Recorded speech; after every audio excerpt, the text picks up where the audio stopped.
Welcome back to Romanie's Realm. I'm Romany, and this week we have an unboxing of the Crafting Magic spell box for, this is the one that came out in March for April.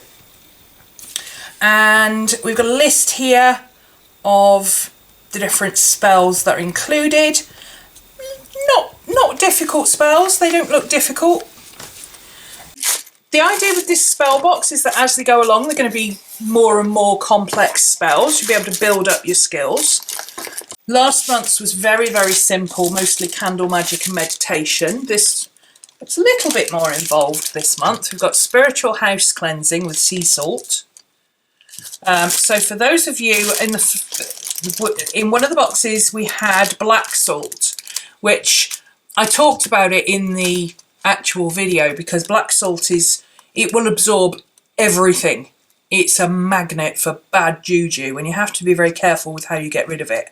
But white sea salt is a lot easier to get rid of because you can literally just, tip it down the drain or whatever, or even sprinkle it in the garden. It doesn't hold on. Black salt will hold negative energy and take it with it, whereas this will absorb negative energy and then release it. So once you've finished your cleansing, you need to remember to take your salt out and get rid of it and refresh it, so that it's in the elements when it releases its bad mojo to the world. So this does the cleansing afterwards for you, and black salt you have to be knowledgeable and careful about how you dispose of it so that you dispose of it correctly, if that makes sense. So this is a very simple putting your salt in various places around your home, what to do with it, etc, etc. And it's just for a general cleansing. So, once you've done your spring clean, now is a good time to do it, because you do your spring clean, you open all your windows, you're getting ready for, airing the house out for the summer months to come. So a little light psychic energy cleaning is a good idea to go along with it. But it's not for things where if you think you've got bad stuff going on, it's just for a general sweeping the floors kind of thing. So there's that one. Next one we have is an Amethyst spell. So this is psychic protection. So Amethyst is your spiritual stone. It's your first chakra. It's your head chakra. It's, your third eye, people tend to call it. So that is where you keep your psychic energy. And for those of you who saw the box last week for the April unboxing for the Pagan box, in there was a intuitive dreams spell. And for instance, you could use this with the intuitive dreams spell. So this is charge the crystal. So learning to charge a crystal, learning to meditate with a crystal, keeping it with you, sleeping with it under your bed, under your pillow for ritual sleep. So, you could do this, charge your crystal, keep it with you for a few days, and then put it under your pillow and do your intuitive dream. So, and that creates a psychic protection for you. Amethyst is one of those stones. It's like quartz. Everybody gets on with amethyst. Quartz, rose quartz and amethyst are pretty much universal. They protect everybody. They do a bit of everything. And because of that, they're very good for beginners. If anybody said to me, what's the 3 crystals that you would suggest somebody get as a beginner, I would say get a clear quartz, a amethyst and a rose quartz, and use them together or one at a time. Or you could use, if you don't have an amethyst, you could use a clear quartz for this spell as well. But of course the amethyst comes with the spell, which is excellent. What else have we got? This is, oh, getting rid of sadness. Now this is bringing in air magic, but we've already done candle magic. This is bringing in incense with the candle magic. So I wonder what kind of incense it is. It doesn't, does it say? Oh no, it's got an orange candle, which is emotional stability. A white candle, which is, I think, basically recharging what you get rid of. To purity and an open heart, and frankincense, which is for attracting happiness and love and prosperity, and it's one of my favourite scents actually. It's a very good all-rounder. Again, these are all, apart from the specific colour magic in the orange, which again, colour and candle magic is probably one of the first things you should learn if you're learning the craft, is learn your colour correspondences and how to do basic candle magic, because you can never go wrong with a bit of basic candle magic. Now you're bringing air magic into it with your scents and herbs and learning about your frankincense and things like that.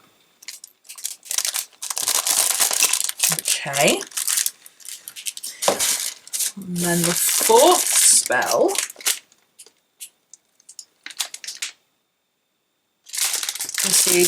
so we've got blue, which is calm, and we've got myrrh oil by the look of it, which is peace and tranquility. So a spell for focus and clarity. There you go. Almond oil with myrrh in it. So almond oil with myrrh in it. This is basically what I was saying.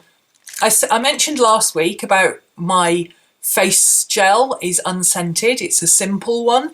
And I take the lid off it and I put in a couple of sprigs of rosemary because I love the smell of rosemary and it's good for cleansing, it's good for your skin. You do exactly the same with your oil. So you have almond oil, which is basic carrier oil. You can buy it, if you look for massage oils, that's what it's generally used for.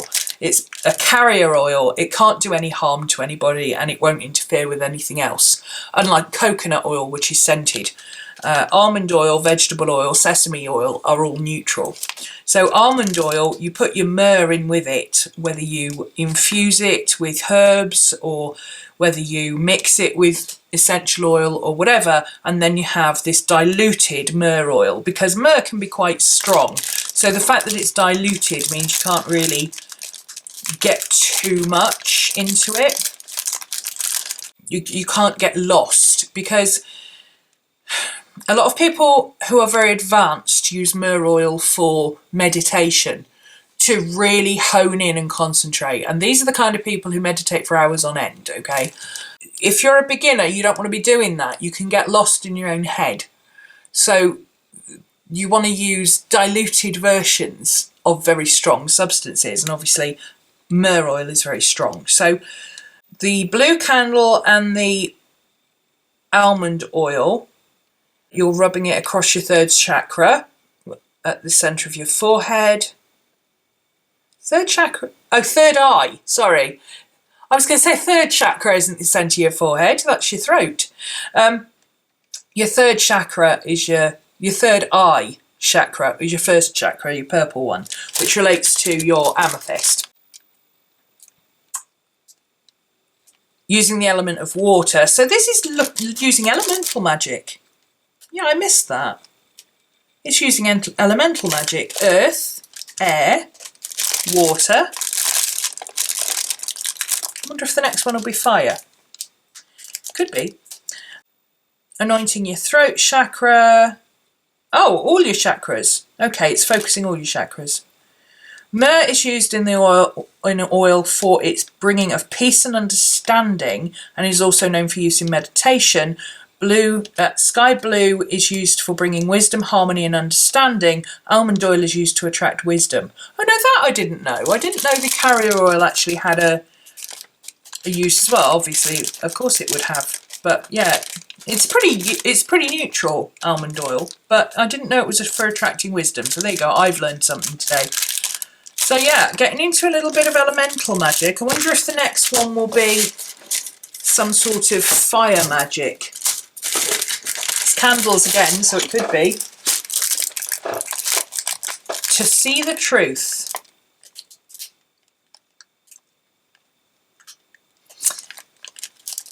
a bit of a double-edged patchouli and sesame oil. Sorry. So we've got dark blue for revelation. We've got lemon peel for hidden things. We've got sea salt for clarity and protection. And patchouli. Right, okay. Let's see how they're doing this. This is a...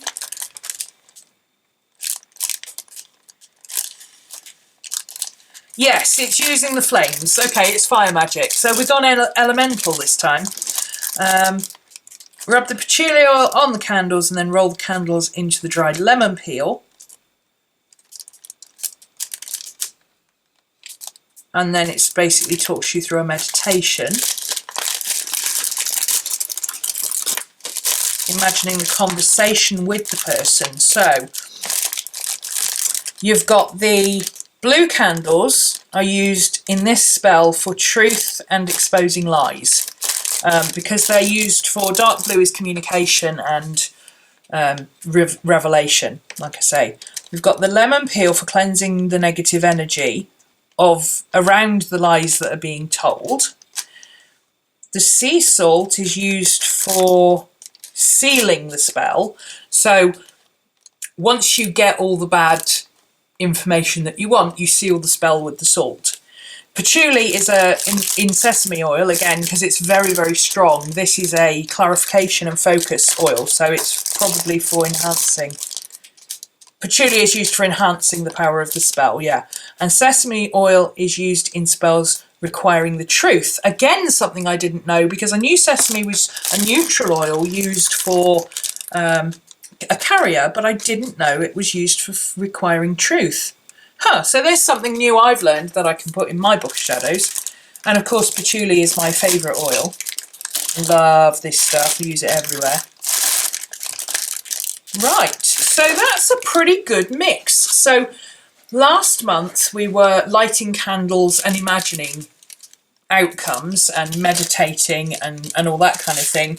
This month we're using various different elements. So we've got the same thing but using salt instead of candles. And then we've got earth, air, fire and water for manifesting things. So creating a psychic protection stone, which is a good place to start. Focus and clarity, which again is a nice simple spell for doing at the beginning of a meditation or something like that. Being rid of sadness is a nice general spell again. It's not, I wouldn't say it was a heavy duty spell, you know, it's not for grief or something like that, but you know, if you're just feeling a bit down. We've been talking in the Witchy Wednesday group on Facebook about psychic flu. I'm not sure how I feel about that yet, but an article came out the other week about getting psychic flu, and it's just a general energy drain where you can't seem to shake off this feeling of ugh. That could be used for that, to, you know, just to sort of spring clean yourself, really. So you've got your spiritual cleaning of your house, could spring clean yourself and get rid of just general bad bleh, and then create an energy stone to stop attracting new stuff. A spell for focus and clarity, which, like I say, you can use for anything. You could even use it just before a ritual or a meditation. You could do this just before you do your dream spell that we got in last week's pagan box, for instance. Or you could do it before you do this spell, which is to see the truth. Especially if you're emotionally involved in something, it's very difficult to work a spell like this. So this is perhaps for more advanced practitioners used on its own. But as a full set, you know, you could cleanse your altar space or your room or wherever it is you do your magic. Rid yourself of bad mojo things or whatever it is that's just hanging around that you don't realise is causing problems. Create yourself a psychic protection stone so that you can't be bombarded with new stuff coming in. And then a few days later, do your spell for focus and clarity to give yourself time to work through the situation on your own, because you might not need this, You might get focus and clarity and then meditate on the situation and find out that actually you already know the answer. You know the truth. You're just not acknowledging it. And if you still can't see the truth, then you could use this one, which is the spell to see the truth. So, and you know, these kind of spells, when they talk about seeing the truth and working out if somebody's lying and things like that, you immediately think relationships. But in actual fact, this can be very much for protection for yourself. You know, perhaps you are in a work situation. Perhaps you've gone for a job interview and you've got 2 different jobs that both seem okay and you don't know which to choose, and you genuinely are stuck between which one would be the best one to go for. A spell to see the truth will help you clarify. It will bring to the fore anything that you haven't thought about, because it's revealing lies and revealing things that you don't know that could potentially be a con. So it's going to remind you that, well, yes, this is all well and good, but if you take that job, you're going to have to be at work at 7 o'clock in the morning in that area and there's no bus there. So how are you going to get to work? You know, something simple like that might come to it. Or you might find that actually what they're telling you the job isn't actually what's happening, or something like that, you know. So don't always assume that these kind of spells are for personal relationships. They are not always. And I don't think it's a good idea to use these in personal relationships. If you are talking about a friend who is going through some issues and perhaps they're using you as a sounding board and asking you for advice, but you know that they're so emotionally invested in the situation that they can't tell you what the real situation is. You're only getting one side of the story. You could use this to reveal more information about the situation at hand so that you can give them a more rational look at the situation and say, well, have you considered this? You know, you don't always have to use it for yourself or for personal relationships or anything like that. So yeah, I think this is a really good box. I'm very impressed with these spell boxes so far. We've only had 2, but you know, like I say, the first one was all candle magic and meditation, and now this one is all candle magic but using the elements and using colour and using, you know, a little bit of air and a little bit of water and a little bit of oils and introducing new things, but still in a very simple way, because you're using diluted versions of general things. So frankincense is used for a lot of things, myrrh is used for a lot of things, patchouli is used for a lot of things, lemon peel is used for a lot of things. You've got more white salt than you could ever use. You know, you've got a really good range of basic stuff here that you can start looking at. I will be back next month with the new pagan parcels if you want to get your own. They do international, but I believe the shipping is a little bit more internationally. You'll have to check it out on the website. If you go to craftingmagic.co.uk, you can subscribe to either box, both boxes, or if you're having any trouble and you need some advice, have a chat with Terry and Julie. They run the shop and they are lovely people. They are always happy to help you out with anything and everything, so give them a shout. And in the meantime, if you want to join us for the Witchy Wednesday group, you can come over to Facebook Witchy Wednesday. I'll put the link down below. It is a witchy group, but it is my group related to what I do on Witchy Wednesday. So even if you are not a practicing witch, or you're not particularly interested in most of this, but you just like crystals or something, or even we've got a couple of very devout Christians in the group who are using the group for creating their own illustrated versions of Bible verses and things like that. So we've got all sorts in the group. We're a very nice bunch. Feel free to come and join us if you want to chat and get to know other people who like this sort of thing. And I will see you next week for the next Witchy Wednesday. Bye! Versions of Bible verses and things like that. So we've got all sorts in the group. We're a very nice bunch. Feel free to come and join us if you want to chat and get to know other people who like this sort of thing.